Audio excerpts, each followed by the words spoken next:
তো আমাদের কি করছে আজকে মোদী সরকার চেষ্টা করছে যে কেড়ে নেব মুসলমানদের কাছ থেকে বহু হাজারো হাজার নয় কোটি কোটি সম্পদ কোটি কোটি টাকা আমাদের ওয়াকফে স্টেটে ওয়াকফে ফান্ডে জমা আছে মুসলমানদের শুধুমাত্র সেই ওয়াকফে কি করবে যে মুসলমানদের কাছ থেকে ছিনে নিতে পারলে আমরা অন্য কিছু কাজে লাগিয়ে দেবো কিন্তু এটা সাবধান এটা হুঁশিয়ার মোদী সরকার আমার কোন হিন্দু ভাইরা আমাদের জন্য ক্ষতি করতে আসে নাই আমার হিন্দু ভাইরা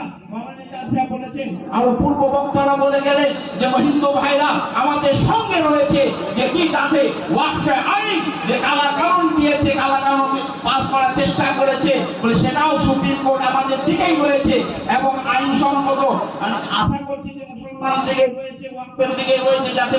যাতে কালা কানুন বাতিল হয়ে যায় সেটাও সুপ্রিম কোর্ট আশা করছে আমরা আইনে আশা করছি যে তারাও কি করছে লক্ষ্য করছে আর এটা আমাদের সবাই